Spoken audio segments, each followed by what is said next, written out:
In this video, I'm going to show you the latest and explain what's happening. Get ready for a whirlwind of breaking news in today's video where we're diving into the high stakes world of international trade as Canada's Prime Minister Mark Carney navigates tense tariff talks with the U.S.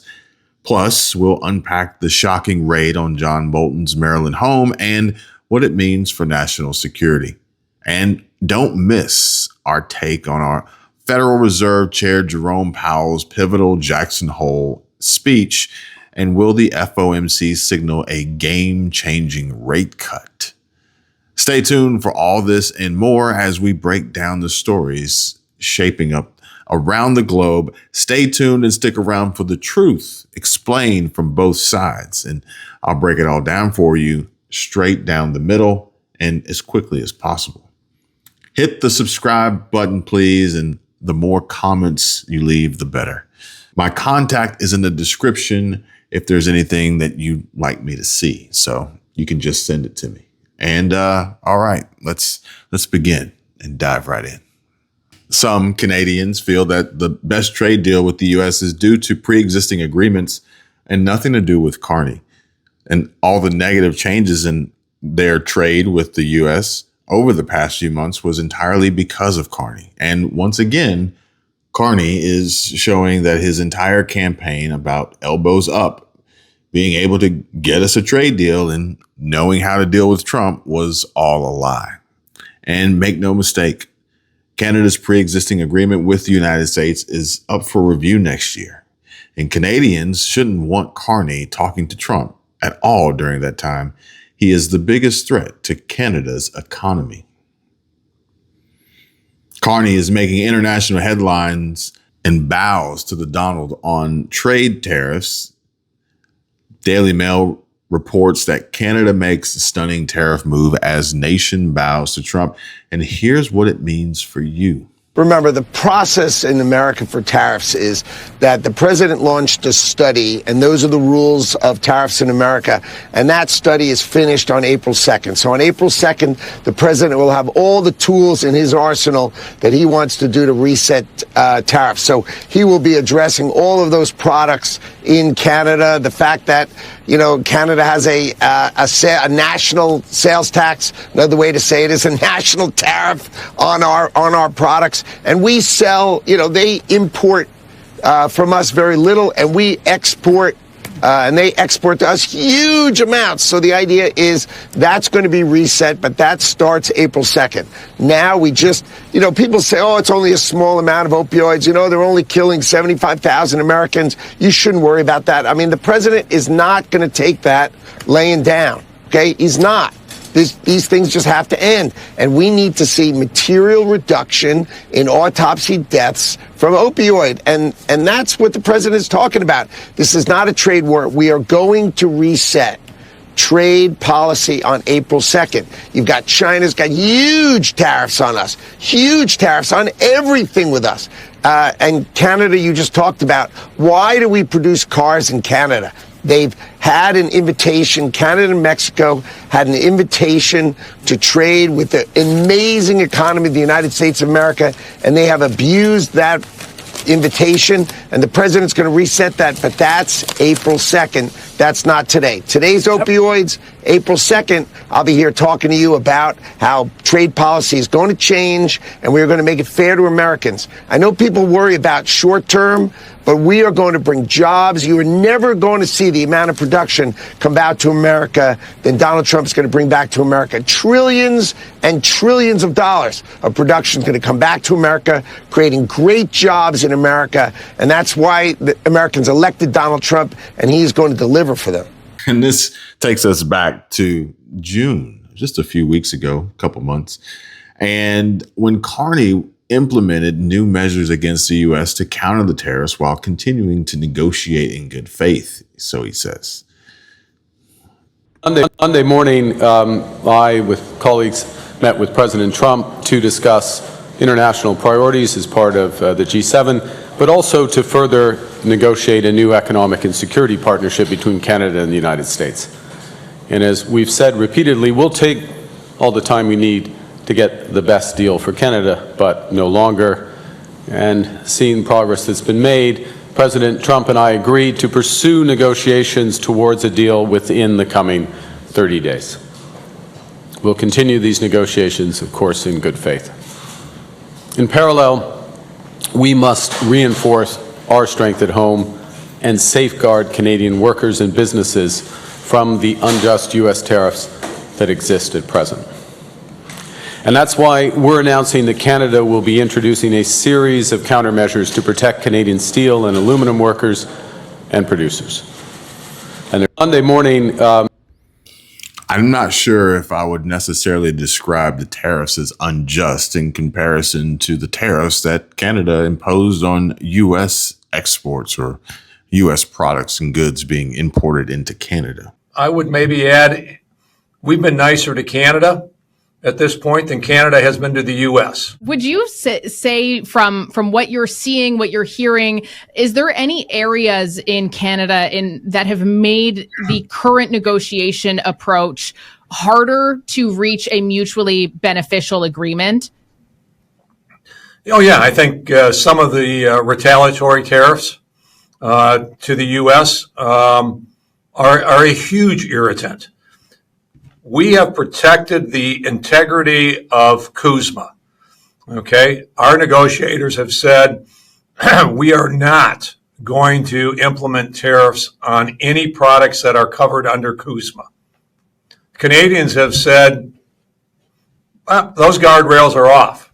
I think since April they have been tariffing U.S. products that are part of the CUSMA agreement.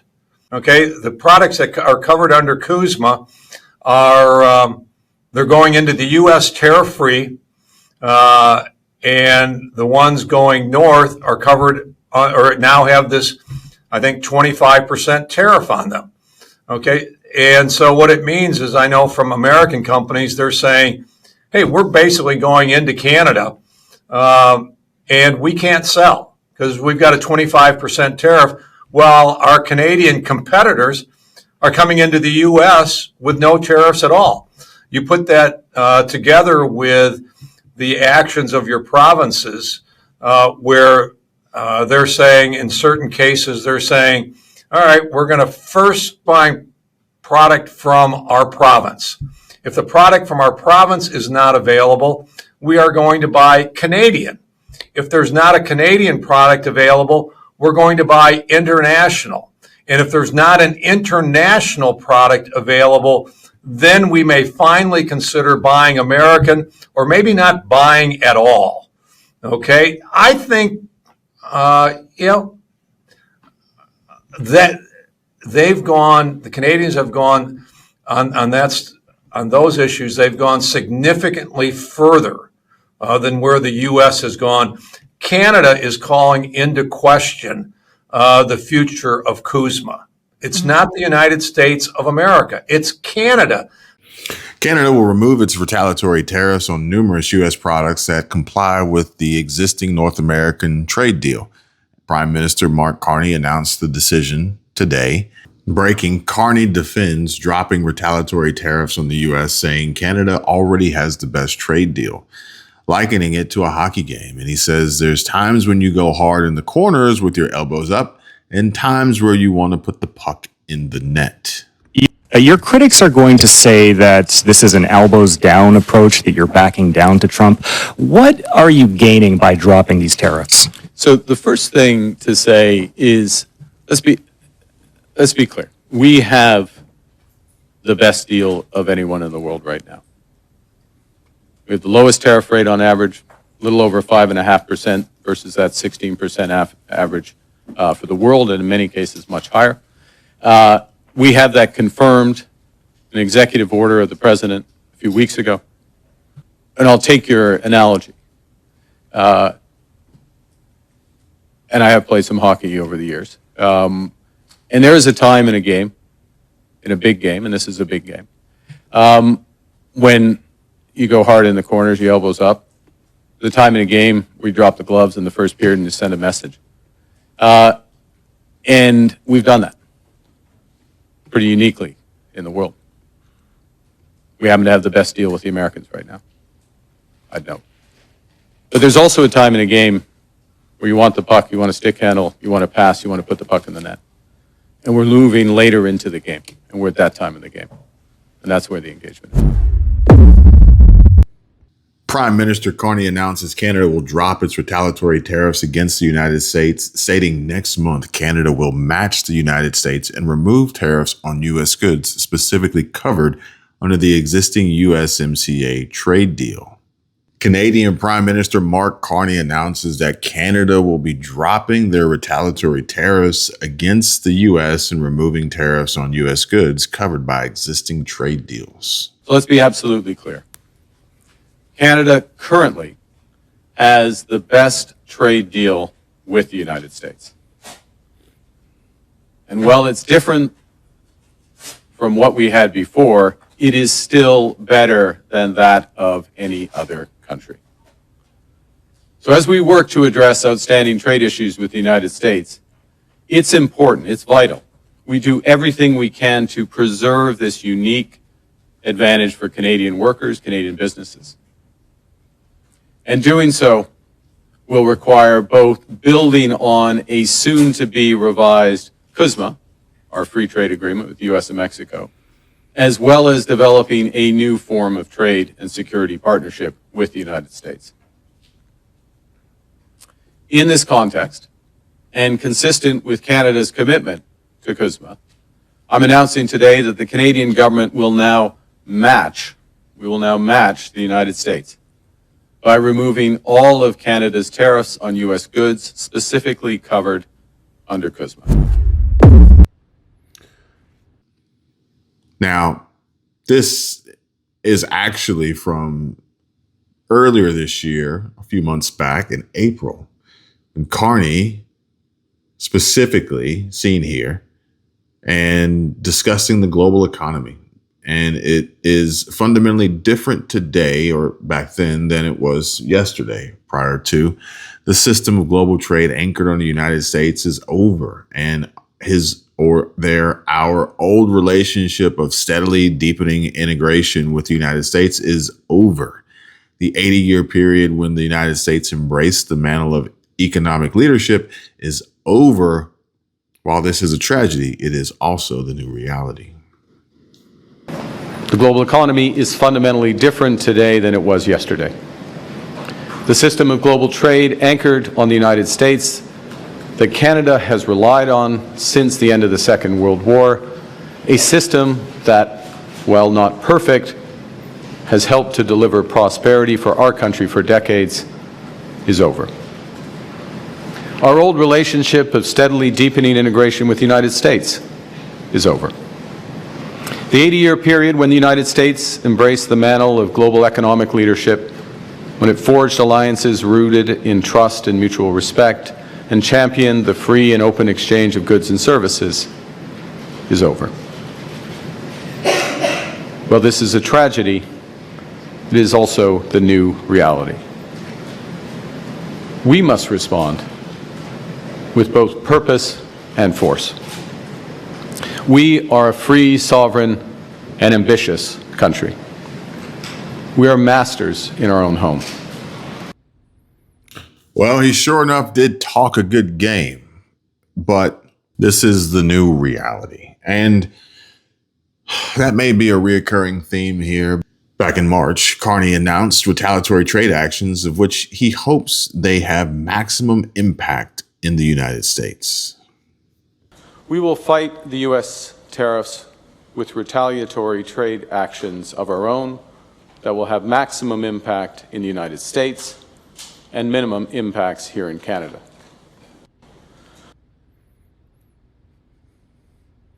Earlier this month, Mark Carney, during the election, says we can handle Donald Trump. That's what he misses. Mark Carney, after the election, doesn't secure a trade deal with the U.S. and gets Canada tariffed higher than almost every other major country. This post here says, "Congrats, Liberal voters. You've got played." What? You can handle them. We can handle them. We are going to handle them. We are going to handle them. We can handle him. We can handle Donald Trump. That's what he misses. And I'm going to go into that. He handled Trump as well as a ball to a bat. But Carney's advice drove up taxes, housing costs, and food prices while he personally profited from moving billions of dollars and thousands of jobs out of Canada to the United States. January 31, 2025, Carney says he'll protect Canadian jobs and businesses while his own multi-billion-dollar company moved stateside months ago. Senator Usakos. Senator Gold, after 9 years of Justin Trudeau, not only does everything cost more, but this country is going through the worst decline in living standards in 40 years, the worst housing inflation, the worst drop in per person income, and the worst economic growth in the OECD. At the same time, $500 billion in Canadian investment has gone to the U.S. versus the other way around. Canadian businesses are fleeing to the U.S. to escape your government's economic vandalism, and they're taking Canadian jobs with them. Even Mr. Trudeau's top economic advisor, carbon tax Carney, won't do business here. He's making life more expensive for Canadians with sweeping powers he's been given by your government, but the investment firm that he is chairing is now leaving Toronto for greener pasture in New York City. Imagine that, Senator Gold. Hard-working Canadians don't have anywhere else to go, Senator Gold. It's unfortunate, but a reality. Why won't your government at least let them go to the polls? Why won't you call an election so the Canadian public can give you a report card? Senator Gold. Well, Senator Husakis, the preambles sometimes vary. Your question is always the same, but my answer is going to be the same. This government it will continue to do its best to help Canadians and to service Canadians. There is important work that needs to be done. We're doing it here in the chamber with a number of important government bills that are moving through our process. It is regrettable that things in the other place are stalled, but the government will continue to work hard for the benefit of Canadians. Senator Usakos. Senator Gold, it's not good enough. Actually, your government's doing nothing. Just colleagues, look at the scroll. Look how much government business this government's doing. Business investment per worker in Canada is barely half that in the United States. Our GDP per capita is smaller than it was a decade ago, while the American economy is up 8% just over the last 5 years. It is no wonder that carbon tax Carney is now pulling his money out from this country. Meanwhile, your government now announces another crippling policy for Canadians by putting a cap on oil and gas production at the expense of already struggling families. It is unbelievable your government doesn't get your actions are killing Canadians. Senator Gold. Senator Husakis, first of all, it is not a cap on production. So please, at the very least, you're entitled to your opinion, you're entitled to your partisanship, which you celebrate. No, the facts are that you have that again, and with the greatest of respect, you have, perhaps unwittingly, said something that is not, in fact, true. The cap on energy is not a cap on production, it's a cap on emissions. Bob Zimmer says Carney puts himself first. Conservatives will put Canada first. Now our Liberal friends, after they've caused all this damage, are going to pull a sneaky trick tonight. They're going to try to get elected for a fourth term. By replacing Justin Trudeau with his economic advisor, Mark Carney. Carney's advice drove up taxes, housing costs, and food prices, while he personally profited from moving billions of dollars and thousands of jobs out of Canada to the United States. Working for Trudeau, Carney made Canada weaker and poorer. Working for himself, Carney made the United States richer and stronger. And for the first time in our history, Canada will have a sneaky prime minister with millions of dollars of financial interests that go directly against our national interest. And make no mistake, Donald Trump will have a big smile on his face as he exploits all of Carney's many conflicts to attack Canadian workers and Canadian jobs. But we Conservatives won't let either of them do it. We will put Canada first. Thank you. Carney explains his capitulation on U.S. tariffs. It's in the first period when you drop the gloves and send a message. We've done that. Canada is set to remove all retaliatory tariffs on the USA. Liberal meltdown in 3, 2. Eric Doherty says, breaking. In a stunning blow to the experts, Canada is removing retaliatory tariffs on the United States. President Trump won. Very much, you guys. Good afternoon, everybody. I'm Martha McCallum, and a lot of breaking news this hour. We are just starting to get a look at documents that have been released by the Justice Department just a few minutes ago. This is the audio and the transcript from the jailhouse interview with Jeffrey Epstein's convicted accomplice, Ghislaine Maxwell. Justice correspondent David Spunt is going through all of this from Washington. We're just starting to get a look, reading through some of the introduction here. David, obviously it's early. There's a lot of documents and a lot of audio here, but what have you been able to see in these so far?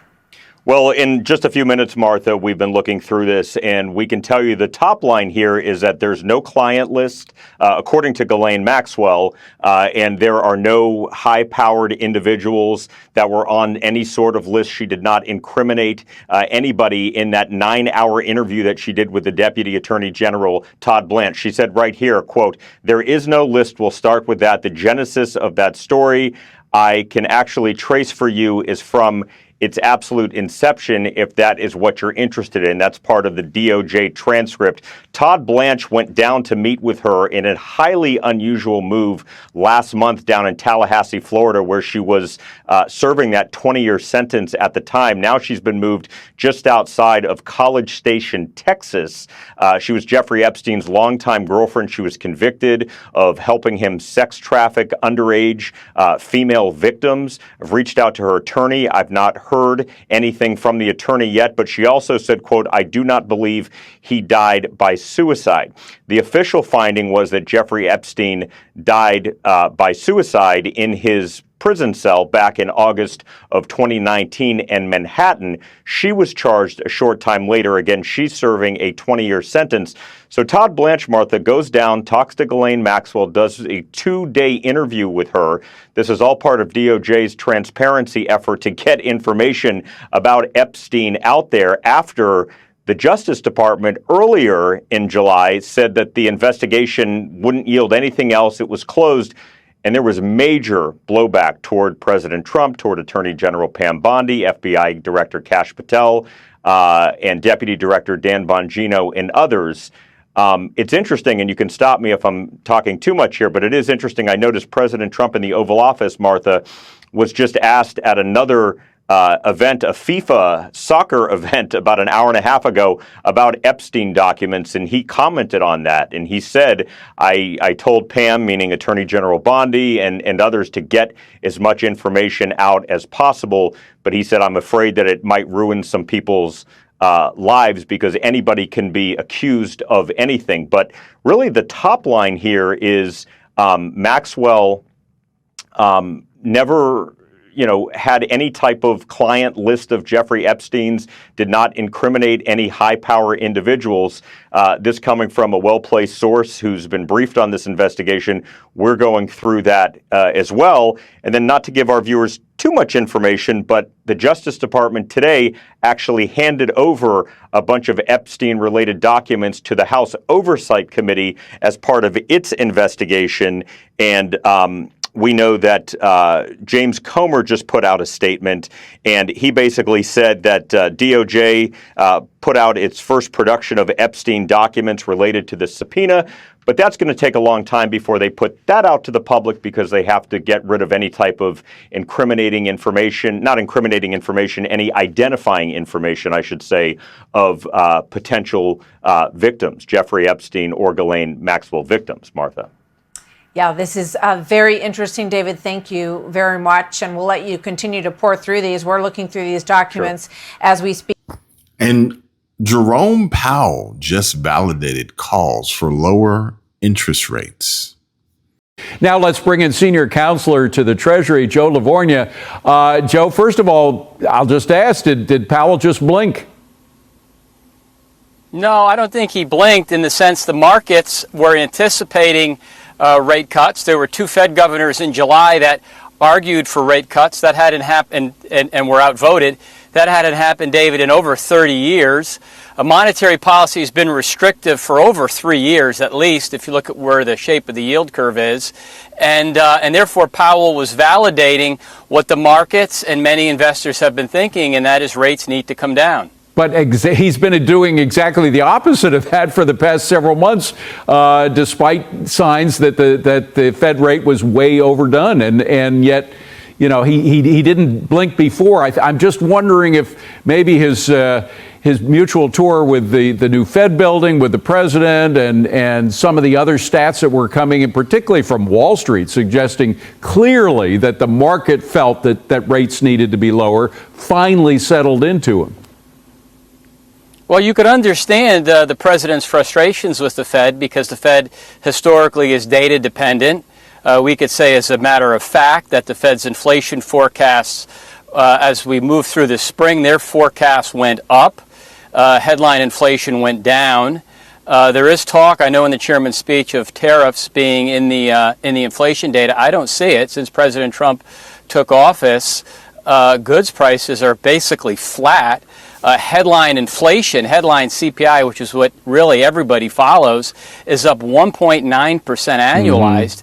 There's no tariff effect in the data, so I understand where the president's coming from. But Joe, can I just interject for a second the markets here? Are moving toward cuts. Because he did say that tariffs, the inflation effects of tariffs, will be relatively short-lived. That seems to be different from my hearing.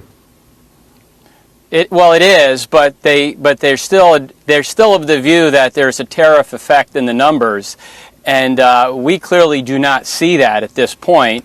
And the fact that we're still debating what, if any, tariff effect is in the numbers tells me that everybody who thought tariffs were going to be a problem, which was the majority of people, except President Trump and Secretary Bessent, that the fact that we're even having that debate, which isn't even a very good debate, tells me that the tariffs are never going to be as bad as people thought. Instead, what the tariffs are doing, David, is they're raising record amounts of revenues. The budget deficits, the last couple quarters, have started to really improve, and that's really good news that people aren't really aware of. Agree. Although there is a group out there, they've been critical of tax cuts, et cetera, that says that the budget deficit will actually be $1 trillion more over 10 years than what is forecast. Of course, their forecast has very low growth numbers in there, and that sort of distorts their outcome. But what do you say to that? Well, that's right. It distorts it. Well, yeah. Well, David, the difference between a 1.8% growth rate in 10 years and a 3% Trumpian growth rate. Remember, the economy grew almost 3.5% in President Trump's, right before the pandemic hit. The difference between those two numbers over 10 years is over $4 trillion. Right. It's massive. Right. It is massive. Quickly, pocket rescissions. Talk about dealing with the deficit. That's one way of dealing with it. Are you going to go whole hog for it? Well, I certainly would hope that we could do the $9 billion that's being done. But what's important, David, is in the one big beautiful bill, there were meaningful spending cuts. Remember, it's spending relative to baseline. And I'm optimistic that Secretary Bessent and Speaker Johnson, everybody's, when the Senate comes back, et cetera, from Labor Day, you'll get another reconciliation package, and hopefully we can continue to improve. I'm getting a wrap, but I just have to ask. You were talking about the $9 billion rescission. I'm talking about a pocket rescission, which would be a lot more money within that limited time. Yes. Go ahead. Oh, of course. Yeah, no, I hope so. I mean, fingers crossed. I mean, certainly President Trump is working tirelessly, and Secretary Bessent is already putting the economy on a solid fiscal footing. And I would hope that when everybody is back after Labor Day, the Congress, that is, they're going to work really hard in making those adjustments. I'm an optimist. Joe, thank you very much for that. And it's the other people that are optimists right now are investors. The market is still up. The Dow is up 940 points. NASDAQ up 437. So a good day for the White House and for investors. Coming up. And we're continuing to carry on the conversation. And there's links down below in the description for anyone who would love to join in, and make sure that you are in the know. You have a seat at the table, so to speak, and are ready for what is about to happen, what is coming down the pipe. Granted, John Bolton's home raided by federal agents, and perhaps maybe he wasn't ready. But Turley questions the timing of Bolton's FBI raid with the question of why now? To a Fox News alert, look at this. FBI agents raiding the Maryland home of former Trump National Security Advisor John Bolton. These images are live. That's video. David Spunt joins us now with more on this breaking news. Hey, David. Hey, good morning. We believe John Bolton was home. We're told that he is not in custody and he's not under arrest. The FBI not commenting, the Justice Department not commenting, but two senior government sources say that FBI agents are looking specifically for classified documents that may have been classified. Now, this is a live look at the street where this is all going down just outside Washington, D.C. in Maryland. It's unclear how long this raid will take place, but FBI Director Kash Patel put out a cryptic post on social media this morning, and Attorney General Pam Bondi followed up with it. He says no one is above the law, FBI agents on a mission. Then she followed up talking about accountability. America's safety isn't negotiable. Justice will be pursued always. So it's not clear exactly how many documents they may be looking for, but we are told Bolton is not in custody. What's unclear, though, if he's being cooperative or not. We know, I said this about 20 minutes ago when I was on the air, his security clearances and his security detail that he had, a government subsidized security detail, was stripped by President Trump. He said that it was unnecessary. Bolton says that he is at risk from the Iran regime of potential assassination attempts or other sorts of plots. We've not yet heard from Ambassador Bolton, who served as President Trump's national security advisor in the first administration, but he's out there. He's been on TV recently. He just did an interview on another network a couple of days ago. A couple of weeks ago, he said on another network that he believes that the Justice Department is out for retribution and vengeance, and he believes that he will be a target. 2 weeks later, we see the FBI now gathering at his home in Bethesda, Maryland. But I want to point out that, this is very early in the process. We know that a magistrate judge would have had to sign off on this. The FBI doesn't just unilaterally decide to go into someone's home. Then this evidence, after it's analyzed, will be taken to a grand jury, and a grand jury will decide if there is enough evidence for federal charges. Guys. Dave. Strong statements made by Pam Bondi, Kash Patel, but no word from Dan Bongino. Granted, the headline here reads, Dan Bongino faces uncertain future following shock announcement of new FBI deputy. The Trump administration has announced a new co-deputy director to help lead the FBI. Missouri Attorney General Andrew Bailey will serve alongside the current deputy director, Dan Bongino. Back in 2024, Bailey asked the Supreme Court to step in blocking sentencing during New York's criminal case against Trump.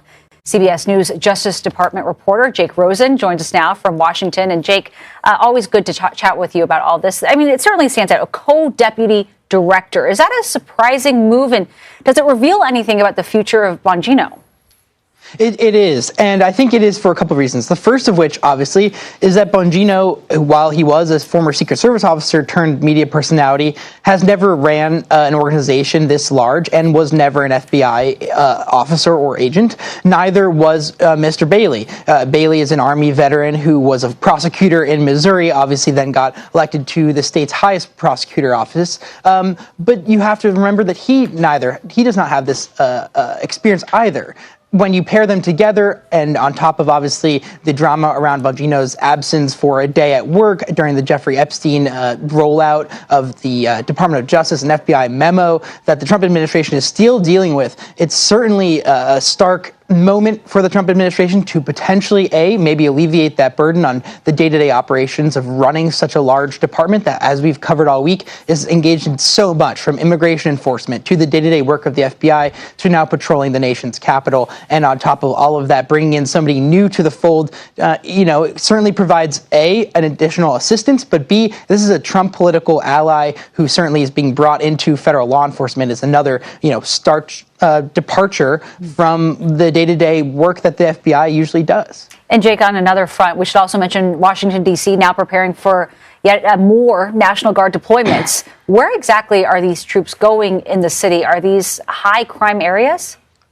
Well, CBS has some new reporting about where these National Guard officers are going to be. They're going to take over and patrol some metro stations here. That's the equivalent of the subway. In addition to, as you see on your screen here, the pictures of patrolling around the Capitol, the White House, transit hubs in the city. At the same time, these officers are not doing the arrest work that the federal law enforcement officers are doing right now. They're just in this kind of administrative assistance role, helping policemen.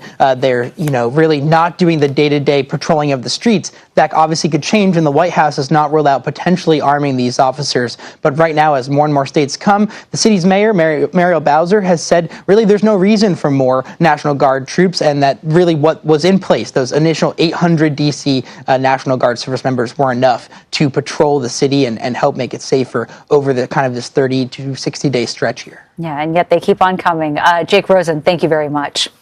And if you are interested in saving money, specifically on your Medicare, then make sure you give our friends at Chapter a call. And I want you guys to really, really pay attention here, because it's come to my attention that most seniors are not on the best Medicare plan. They're either overpaying for the same coverage they could get elsewhere, or they don't have the coverage they need in an emergency. Chapter can review your options in under 20 minutes. It's fast, it's simple, it's easy, and it's free. If you're already on the best possible plan, they'll tell you they're unbiased and they're purely here to help folks, seniors, save money on healthcare, on average $1,100. And if you're not on the right plan, they'll help you switch, even if it's to a plan that pays them nothing. Again, unbiased, folks. This is unique and unlike any other Medicare provider out there. And this is exactly why we love Chapter so much, because they're literally just trying to help people. Chapter works for you, not big insurance or the government. And there's no pressure, just honest, free advice from professionals who know Medicare inside and out.